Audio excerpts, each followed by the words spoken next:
अब जैसे कि यहाँ पर हमारे पास 5 लॉक्स थी एंड 7 आर कीज। जब ये रिएक्शन करने लगी तो ये चाहिए था कि अगर एक्सेस रिएजेंट का कमांड होता, कंट्रोल होता ओवर द प्रोडक्ट के ऊपर, तो हमारे पास कितने प्रोडक्ट आने चाहिए थे? 7 प्रोडक्ट आने चाहिए थे with respect to the excess reagent. मगर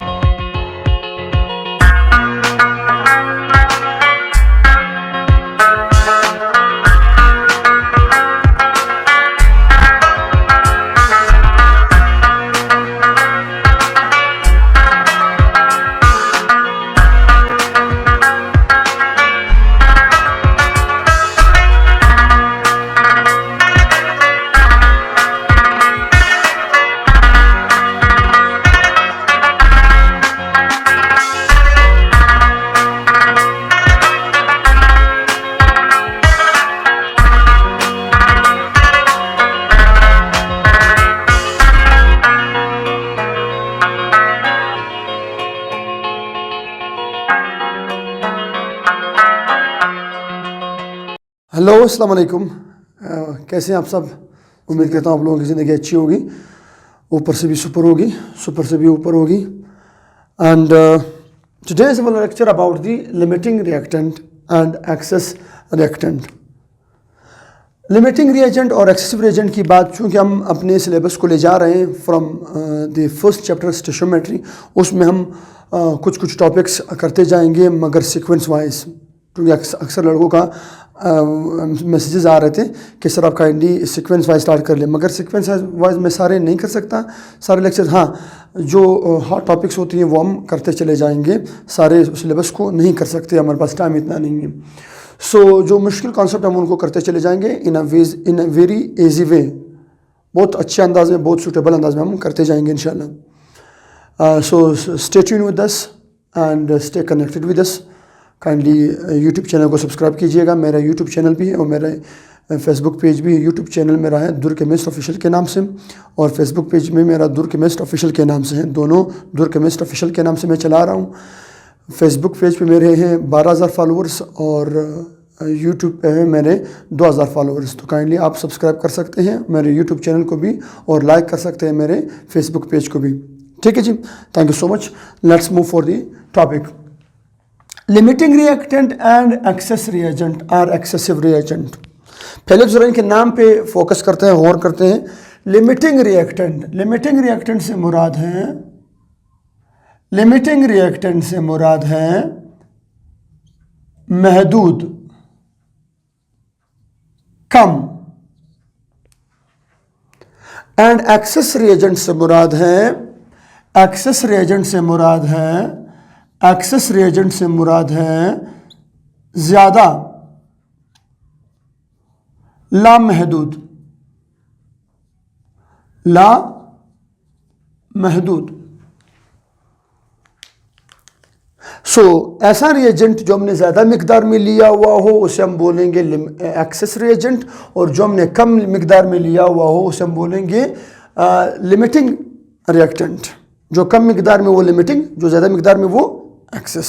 अच्छा, अब इस कॉन्सेप्ट को समझने के लिए आपके बुक में जो कॉन्सेप्ट दी हुई है, पुलिसान टेक्स्ट बुक में जो हमें कॉन्सेप्ट मिला हुआ है, वो कॉन्सेप्ट थोड़ा सा मुश्किल, कॉम्प्लिकेटेड है लड़कों के लिए। बाईसाइकिल वाली और उनके पहियों वाली वो थोड़े से लड़के समझ नहीं पाते, तो हमने ये बहुत आसान मॉडल लिया हुआ है, लॉक एंड की कॉन्सेप्ट, इसके ज़रिए हम समझाएंगे। ये बहुत ही अच्छा वो है, सिंगल कम्बिनेशन है, बहुत अच्छे से समझ में आ जाती है। सो छोटे भैया अगर हम ध्यान दीजिए, ये मेरे पास है लॉक,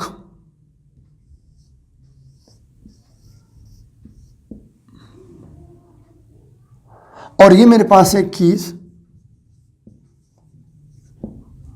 इन दोनों का मैं करवा रहा हूं इंटरेक्शन, रिएक्शन करवा रहा हूं, इंटरेक्शन करवा। कंसेप्ट को सब समझते हैं, सिर्फ कंसेप्ट की खातिर ये आपस में रिएक्शन नहीं करती, मगर मैं सिर्फ क्या कह रहा हूं, कंसेप्ट की खातिर करवा रहा हूँ कि ये आपस में रिएक्शन करेगी और हमें प्रोडक्ट देगी। हमारा जो प्रोडक्ट होगा, प्रोडक्ट हमारा है खुले हुए ताले, ये हमारा मकसद है, हमारा प्रोडक्ट यही है जो हमने ऑब्टेन करना है, वो है खुले हुए ताले, ओपन लॉक्स।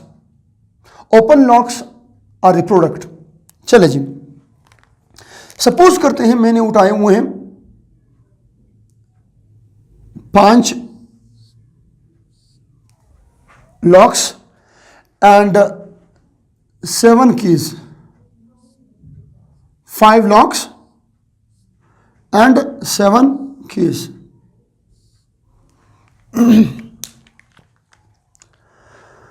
अब 5 लॉक्स और 7 कीज आपस में इंटरेक्शन करेगी, रिएक्शन करेगी and they will give the open locks product.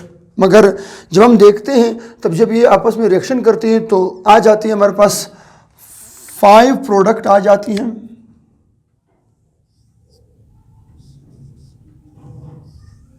Open locks आ गई। 2 कीज, 2 कीज रिमेन अनरिएक्टेड, ये बगैर रिएक्शन किए रह गई।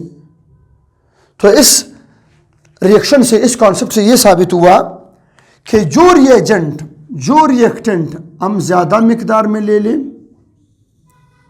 कॉन्सेप्ट पे ध्यान दीजिए, अल्फाज पे ध्यान दीजिए, वो रिएक्टेंट या वो रिएजेंट जो हम ज़्यादा मिकदार में ले लें और वो रिएक्शन के दौरान मुकम्मल तौर पर ख़त्म ना हो जाए, मुकम्मल तौर पर ख़त्म ना हो जाए, ऐसा रिएक्टेंट जो हम ज़्यादा मिकदार में ले लें, अल्फाज को गौर कर ले, ज़्यादा मिकदार में ले लें और वो रिएक्शन के दौरान मुकम्मल तौर पर ख़त्म ना हो जाए, such reactant is called as excess reagent. ज़्यादा मिकदार वाली एक्सेस रिएजेंट, एक्सेस रिएजेंट।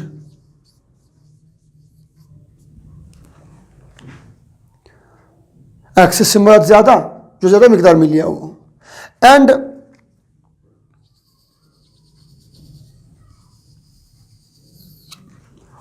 और ऐसा रिएजेंट जो हमने कम मिकदार में लिया हुआ हो और वो रिएक्शन के दौरान मुकम्मल तौर पर ख़त्म हो जाए, कंज्यूम हो जाए, प्रोडक्ट बना ले, ऐसा रिएक्टेंट, फिर रिपीट कर रहा हूँ, ऐसा रिएक्टेंट जो हमने एक रिएक्शन के दौरान कम मिकदार में लिया हुआ हो, कम मिकदार में लिया हुआ हो और वो रिएक्शन के दौरान मुकम्मल तौर पर कंज्यूम हो जाए, प्रोडक्ट बनाने में कंज्यूम हो जाए और उसका एक भी दाना, एक भी पार्टिकल, एक भी एटम, एक भी मालिक्यूल अनरिएक्टेड ना रहे और सारे सारे रिएक्शन में कंज्यूम हो जाए, such reactant is called as limiting reactant. क्या कहते हैं भैया? Limiting reactant.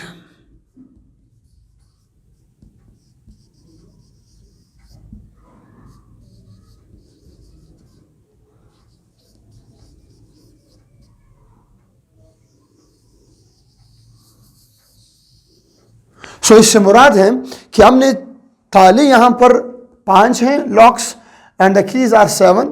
जब ये आपस में रिएक्शन कर रही हैं तो बना रही है क्या? 5 प्रोडक्ट्स और 2 कीज क्या हो रही हैं? अनरिएक्टेड फॉर्म में रह रही हैं। तो जो चीज़ ज़्यादा मिकदार में उठाई हुई हो, ज़रा गौर कर लें, कीज ज़्यादा मिकदार में है और ये रिएक्शन के बाद अनरिएक्टेड फॉर्म में, किस फॉर्म में भैया? अनरिएक्टेड फॉर्म में रह जाती हैं, मुकम्मल तौर पर कंज्यूम नहीं हो पाती, अनरिएक्टेड फॉर्म में रह जाती हैं। ऐसे रिएक्टेंट्स को फिर हम बोलते हैं एक्सेस रिएजेंट। तो यहाँ पर इस कॉन्सेप्ट के हवाले से एक्सेस कौन है? कीज है, और लिमिटिंग कौन है? Locks. The very simple concept, बहुत ही आसान और आजमुदार आपके पास एक कॉन्सेप्ट है जो यहाँ से क्लियर हो जाती है। ठीक है भैया, चले जी। अब हमने इसी चीज़ को पढ़ना अपने केमिस्ट्री के हवाले से। सो लेट्स स्टार्ट करते हैं पहले लिमिटिंग रिएक्टेंट से। What is limiting reactant? Limiting reactant हमारे पास है क्या? What is limiting reactant?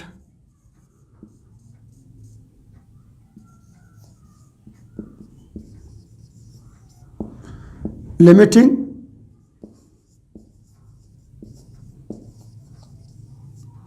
Reactant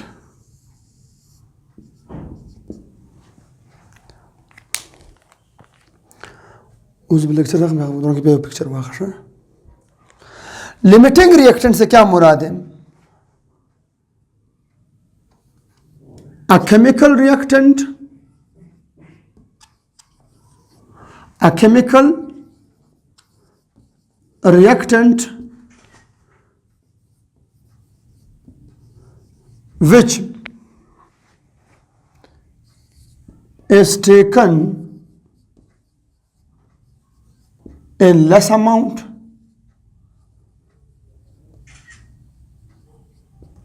जो क्या ली गई हो, taken in less amount and consume earlier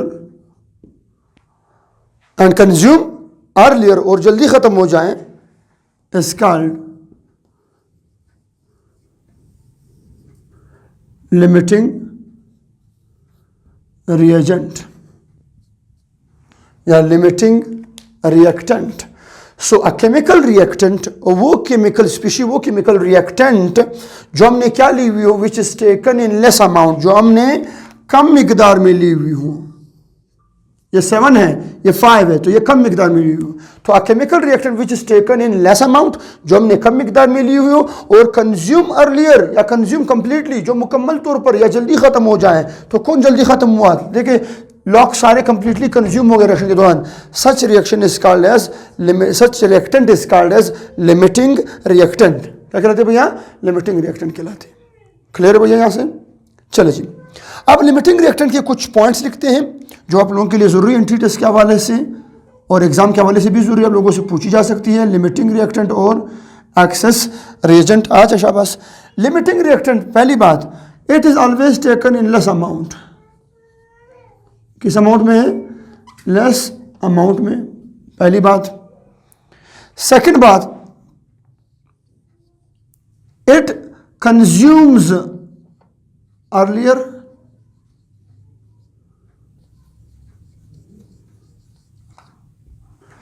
ये जल्दी खत्म होती है। कंज्यूम्स अर्लियर, जल्दी खत्म हो जाती है। एंड तीसरी बात, इट कंज्यूम्स कंप्लीटली, ये मुकम्मल तौर पर खत्म हो जाती है, ये मुकम्मल तौर पर खत्म हो जाती है। चौथी बात जो आप लोगों ने याद रखनी है, it controls the amount of product, ये बहुत जरूरी बात है। It controls the amount of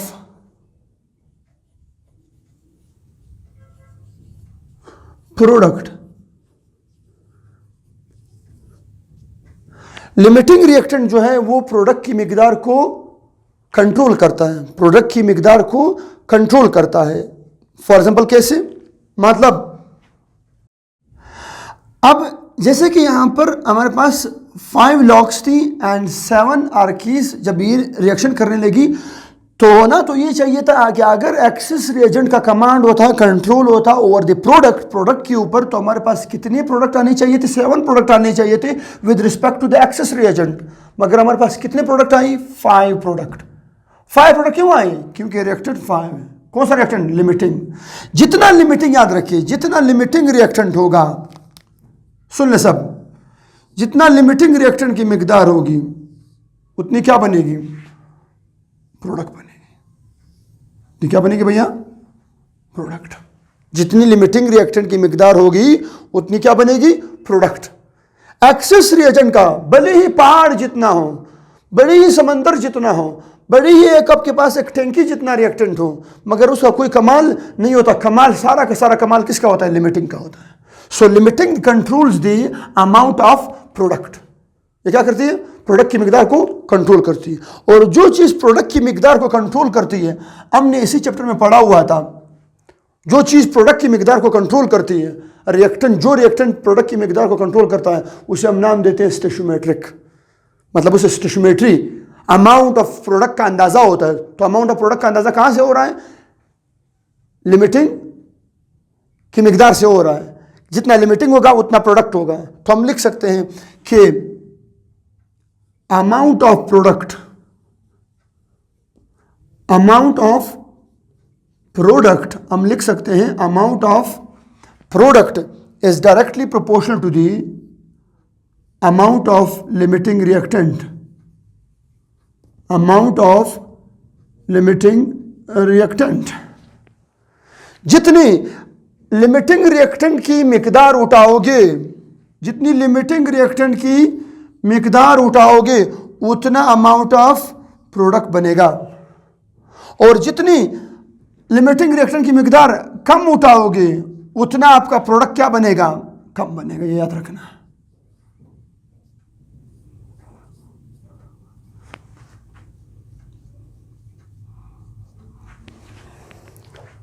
जितनी लिमिटिंग रिएक्शन की मिकदार कम उठाओगे उतना आपका प्रोडक्ट क्या बनेगा, कम बनेगा। क्लियर ये बात? अच्छा, इससे मुराद है कि it controls, limiting reaction controls the amount of product. Clear हो गया भैया? ओके है, चले। अच्छा, अब मैं मजीद लिख सकता हूं कि ये स्टेशियोमेट्रिक है। लिमिटिंग रिएक्शन क्या है? Limiting reaction is stoichiometric. Stoichiometric limiting reaction क्या होती है? स्टेशियोमेट्रिक होती है। स्टेशियोमेट्रिक से मुराद ये कि जितना लिमिटिंग रिएक्टेंट होगा उतना क्या बनेगा, प्रोडक्ट बनेगा। इससे मुराद अंदाजा हो रहा है कि जितना मैं लिमिटिंग उठाऊंगा उतना मेरे पास क्या बनेगा, प्रोडक्ट बनेगा। इसी का तो नाम है स्टेशियोमेट्री। स्टेशियोमेट्री से क्या मुराद है? स्टेशियोमेट्री से मुराद है कि जितना लिमिटिंग उठाओगे उतना प्रोडक्ट बनेगा। इसी का नाम है स्टेशियोमेट्री, कि जितना आपके पास रिएक्टेंट होंगे उतना क्या बनेगा, प्रोडक्ट बनेगा। उसका अंदाजा हो सके, उसकी क्वांटिटी मिकदार का हमें मालूम हो सके, दैट इज कॉल्ड स्टेशियोमेट्री। वो तो उस स्टेशियोमेट्री का अंदाजा हमें कहाँ से हो रही है? लिमिटिंग से हो रही है, एक्सेस से? एग्जैक्टली लिमिटिंग से हो रही है। कहाँ से हो रही है? लिमिटिंग से हो रही है। क्लियर है भैया? चलें, तो ये क्या है? स्टेशियोमेट्रिक इन नेचर है। कौन सा वाला? लिमिटिंग। याद रखें, एक्सेस रिएजेंट एंट्री में आता है ये।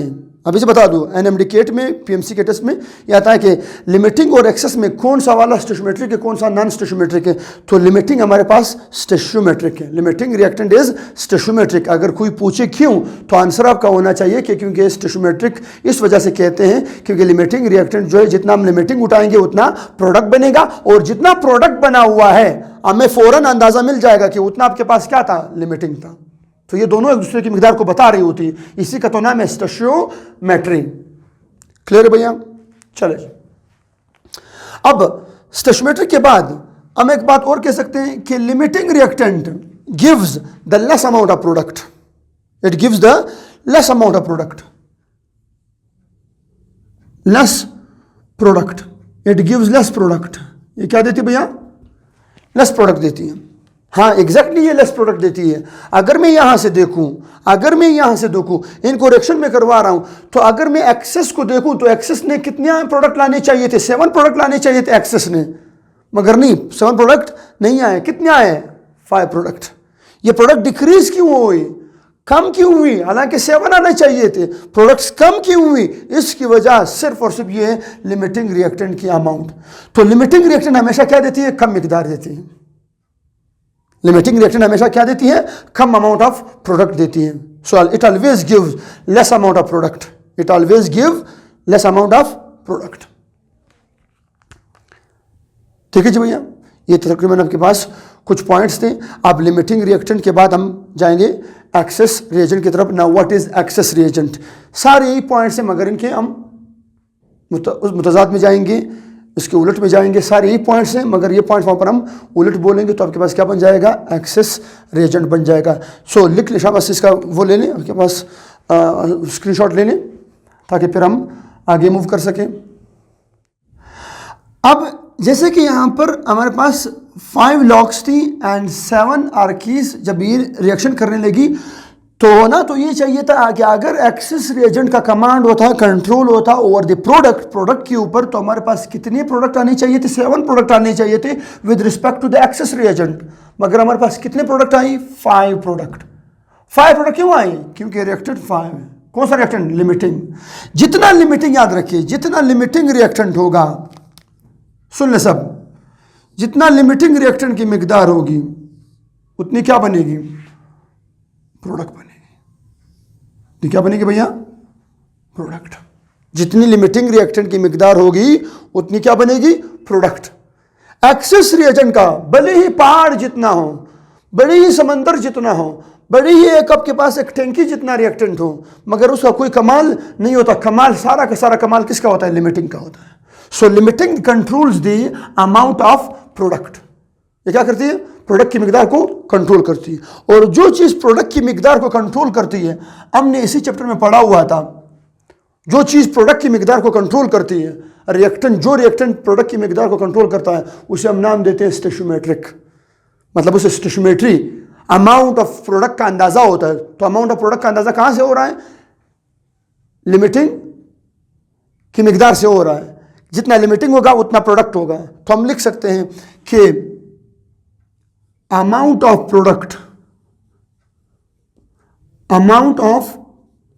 प्रोडक्ट हम लिख सकते हैं amount of product is directly proportional to the amount of limiting reactant.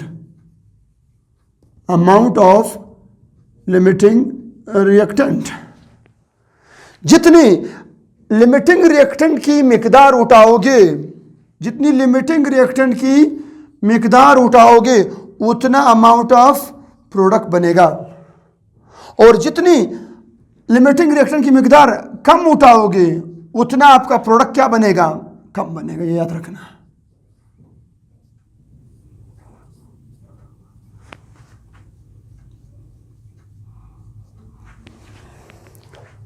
जितनी लिमिटिंग रिएक्शन की मिकदार कम उठाओगे उतना आपका प्रोडक्ट क्या बनेगा? कम बनेगा। क्लियर ये बात? अच्छा, इससे मुराद है कि it controls, limiting reaction controls the amount of product. Clear हो गया भैया? ओके है, चले। अच्छा, अब मैं मजीद लिख सकता हूं कि ये स्टोइचियोमेट्रिक है। लिमिटिंग रिएक्शन क्या है? Limiting reaction is stoichiometric. Stoichiometric limiting reaction क्या होती है? स्टोइचियोमेट्रिक होती है। स्टोइचियोमेट्रिक से मुराद ये कि जितना लिमिटिंग रिएक्टेंट होगा उतना क्या बनेगा? प्रोडक्ट बनेगा। इससे मुराद अंदाजा हो रहा है कि जितना मैं लिमिटिंग उठाऊंगा उतना मेरे पास क्या बनेगा? प्रोडक्ट बनेगा। इसी का तो नाम है स्टोइचियोमेट्री। स्टोइचियोमेट्री से क्या मुराद है? स्टोइचियोमेट्री से मुराद है कि जितना लिमिटिंग उठाओगे उतना प्रोडक्ट बनेगा। इसी का नाम है स्टोइचियोमेट्री, कि जितना आपके पास रिएक्टेंट होंगे उतना क्या बनेगा? प्रोडक्ट बनेगा। उसका अंदाजा हो सके, उसकी क्वांटिटी मिकदार का हमें मालूम हो सके, दैट इज कॉल्ड स्टोइचियोमेट्री। वो तो उस स्टोइचियोमेट्री का अंदाजा हमें कहाँ से हो रही है? लिमिटिंग से हो रही है, एक्सेस से? एग्जैक्टली लिमिटिंग से हो रही है। कहाँ से हो रही है? लिमिटिंग से हो रही है। क्लियर भैया? चले, तो ये क्या है? स्टोइचियोमेट्रिक इन नेचर है। कौन सा वाला? लिमिटिंग। याद रखें, एक्सेस रिएजेंट एंट्री में आता है। ये अभी से बता दूं, एनएमडी केट में, पीएमसी के टेस्ट में ये आता है कि लिमिटिंग और एक्सेस में कौन सा वाला स्टोइचियोमेट्रिक है, कौन सा नॉन स्टोइचियोमेट्रिक है। तो लिमिटिंग हमारे पास स्टोइचियोमेट्रिक है। Limiting reactant is stoichiometric. अगर कोई पूछे क्यों, तो आंसर आपका होना चाहिए कि क्योंकि स्टोइचियोमेट्रिक इस वजह से कहते हैं क्योंकि लिमिटिंग रिएक्टेंट जो है, जितना हम लिमिटिंग उठाएंगे उतना प्रोडक्ट बनेगा। और जितना प्रोडक्ट बना हुआ है हमें फौरन अंदाजा मिल जाएगा कि उतना आपके पास क्या था? लिमिटिंग था। तो ये दोनों एक दूसरे की मिकदार को बता रही होती है। इसी का तो नाम है स्टोइचियोमेट्री। क्लियर भैया? चले, अब स्टोइचियोमेट्री के बाद हम एक बात और कह सकते हैं कि limiting reactant gives the less amount of product. It gives the less amount of product. Less product, it gives less product. ये क्या देती है भैया? लेस प्रोडक्ट देती है।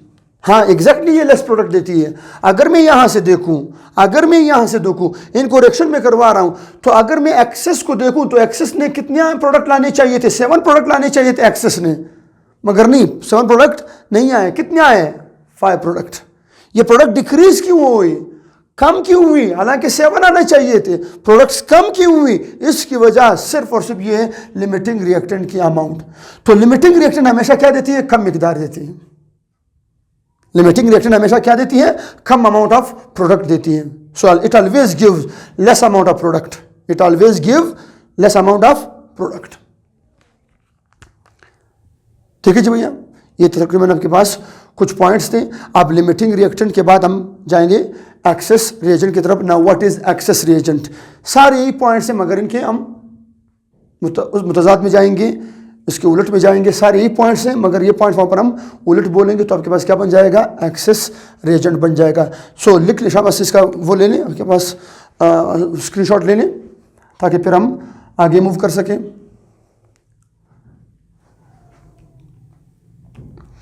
ले लिया? क्लियर है? चलें। तो चलिए जी, अब पढ़ते हैं एक्सेस रिएजेंट की तरफ। उम्मीद करता हूँ आप लोगों को लिमिटिंग के बारे में कंसेप्ट क्लियर हो चुका होगा। Now move for the excess reagent. आज शाबाश पढ़ते हैं excess reagent. Number 2 we have excess reagent. Excess reagent को हम कैसे डिफाइन कर सकते हैं? What is excess reagent?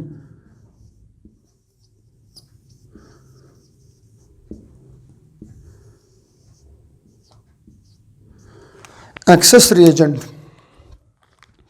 Excess reagent से मुराद है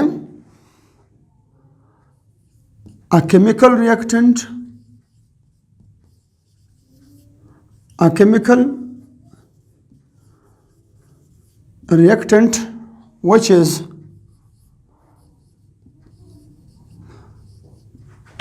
taken in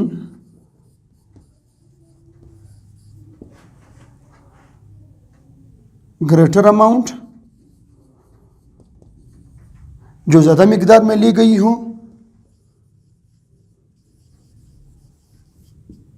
and consumes and does not consume and does not consume completely.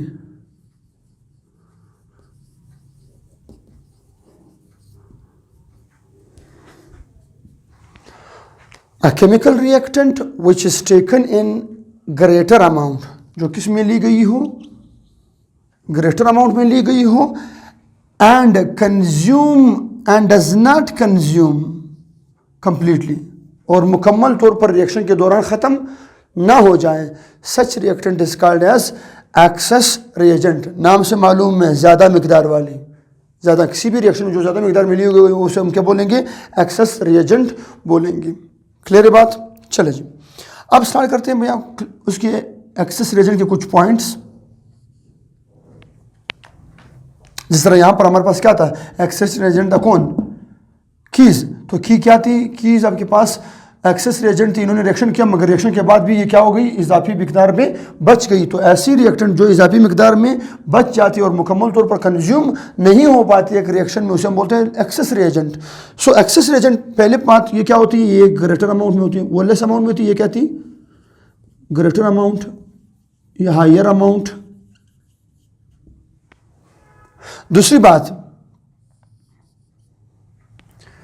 It does not consume completely, ये मुकम्मल तौर पर ख़त्म नहीं होती। डज नॉट कंज्यूम कंप्लीटली, ये मुकम्मल तौर पर ख़त्म नहीं होते एक रिएक्शन के दौरान। जिस तरह चाबियाँ आपके पास आ रही, एग्जांपल, ख़त्म नहीं हो पा रही।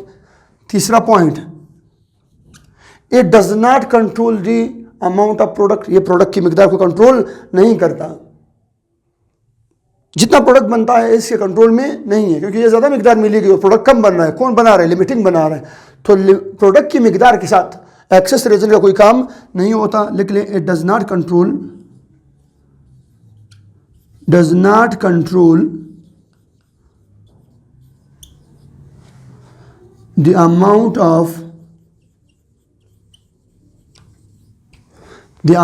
ऑफ प्रोडक्ट, ये प्रोडक्ट की मिकदार को कंट्रोल नहीं करता। और जब प्रोडक्ट की अमाउंट को कंट्रोल नहीं करता, इससे मुराद हमें कोई अंदाज़ा नहीं हो रहा कितना एक्सेस लिया हुआ है, कितना प्रोडक्ट बन रहा है, हमें कोई यहाँ से अंदाज़ा नहीं हो रहा। अंदाज़ा कहाँ से हो रहा था? लिमिटिंग से हो रहा था। तो इससे मुराद था लिमिटिंग स्टेशोमेट्रिक था, तो ये क्या हो जाएगी? नॉन स्टेशोमेट्रिक। कोई हमें अंदाज़ा नहीं हो रहा कितना प्रोडक्ट बनेगा, हमें एक्सेस नहीं बता सकता। सो हम कह सकते हैं कि excess reagent is what? Is non stoichiometric. ये क्या होती है भैया? Non stoichiometric. अगर कोई पूछे कि what does mean by non stoichiometric, तो आपका आंसर होना चाहिए कि एक रिएक्शन की प्रोडक्ट की मिकदार को यह कंट्रोल नहीं करता। इसी का तो नाम था स्टेशियोमेट्री, कि रिएक्टेंट कितना उठाऊं, कितना प्रोडक्ट बने, और कितना प्रोडक्ट बना हुआ है, कितना रिएक्टेंट उठाया हुआ है, इसी का तो नाम था स्टेशियोमेट्री। और एक्सेस रिएजेंट का स्टेशियोमेट्री के साथ कोई काम नहीं होता। क्लियर है भैया? सो हम कह सकते हैं कि excess reagent is what? Is non stoichiometric. होगी बेटा भैया? ये प्रोडक्ट की मिकदार को कंट्रोल नहीं करता, ये कम्प्लीटली कंज्यूम नहीं होता, और ये थोड़ी सी मिकदार है। आखिरी पॉइंट जो ज़रूरी है यहाँ पे वो ये है कि इट रिमेन्स अनरिएक्टेड। ये कुछ मिकदार में क्या हो जाती है, अनरिएक्टेड रह जाती है। It remains unreacted in some amount, कुछ मिकदार में। इस तरह नहीं कि मुकम्मल तौर पर रिएक्शन नहीं करती है, मगर कुछ मिकदार में ये इजाफी बच जाती है, जिस तरह चाबियाँ यहाँ पर बच गई कुछ मिकदार में। तो हम कह सकते हैं इट रिमेन्स अनरिएक्टेड, ये आखिर में अनरिएक्टेड फॉर्म में बच जाती हैं। So it remains unreacted in some amount at the end of a reaction। ये रिएक्शन के आखिर में कुछ मिकदार में क्या हो जाती है, अनरिएक्टेड फॉर्म में बच जाती है, बगैर रिएक्शन किए बच जाती है, अनरिएक्टेड बच जाती है। ऐसे रिएक्टेंट को हम बोलते हैं एक्सेस रिएजेंट। तो ऊपर हमारे पास एग्जांपल में कीज़ क्या थी, एक्सेस रिएजेंट थी, क्योंकि वो कुछ फॉर्म में क्या हो गई, अनरिएक्टेड फॉर्म में रह गई है, और ये रिएक्टेंट की प्रोडक्ट की मिकदार को कंट्रोल नहीं करती। सो ऐसे रिएक्टेंट को हम बोलते हैं एक्सेस रिएजेंट या नॉन स्टेशियोमेट्रिक रिएजेंट। उसका बोलता हुआ बंद दिखना मैं बंद लगे तेरा जरा मैं जुड़वा जाखज को।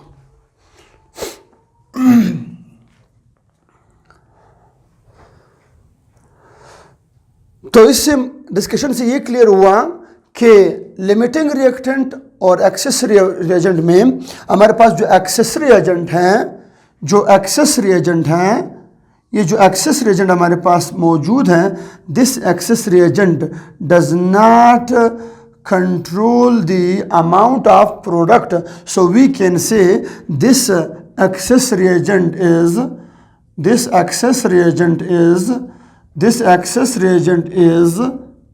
non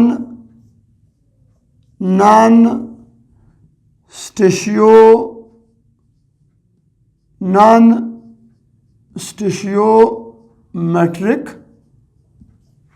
ये क्या होती है भैया, नॉन स्टेशियोमेट्रिक होती है। और जो लिमिटिंग रिएक्टेंट होती है वो क्या होती है, दीज आर, जो लिमिटिंग रिएक्टेंट होती है या रिएजेंट होती है, दीज आर स्टेशियोमेट्रिक। ये पॉइंट भी लिख ली इसमें, शाबाश, स्टेशियोमेट्रिक। क्लियर होगी बात।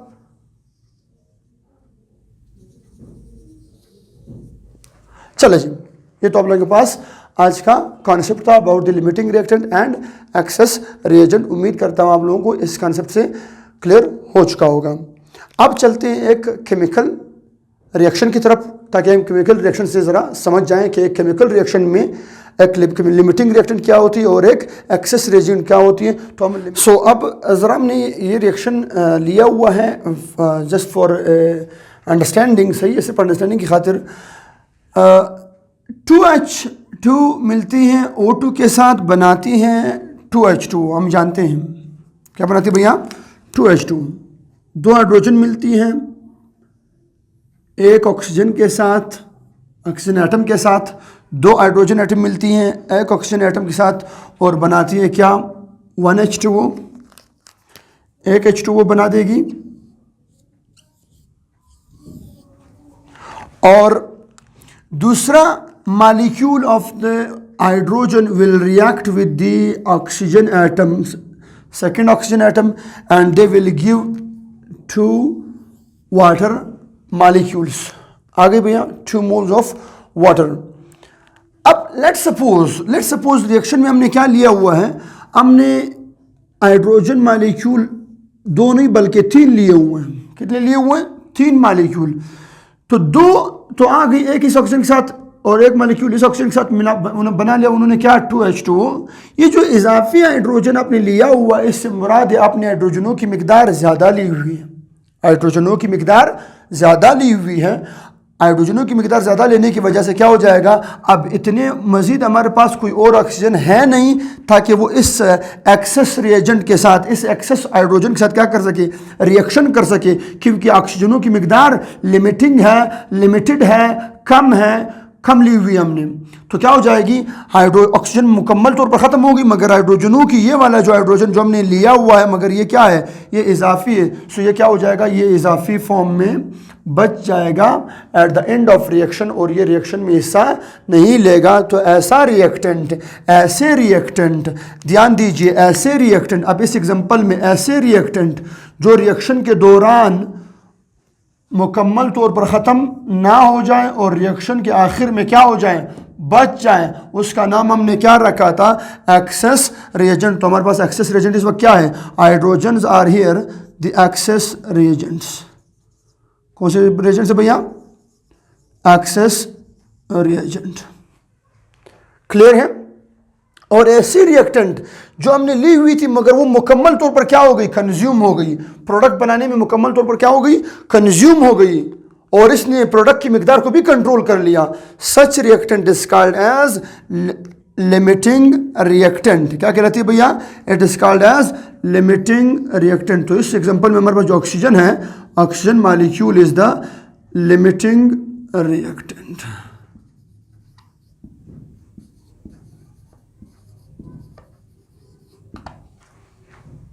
क्लियर है। That is about the limiting and excess reagent. ये था हमारे पास कंसेप्चुअल ओवरव्यू, और ये था हमारे पास रिएक्शन के हवाले से।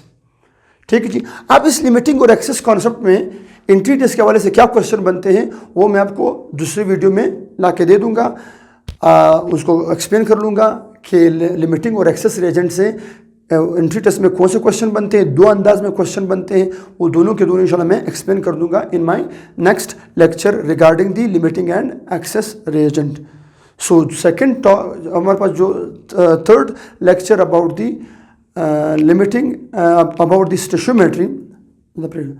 So third lecture about the stoichiometry chapter is completed yet, and inshallah in next lecture we will move with another concept about the stoichiometry, yield के बारे में पढ़ेंगे। तब तक के लिए अपना ख्याल रखिएगा, अपनी दुआओं में याद रखिएगा। अल्लाह हाफिज़, खुदा पामान।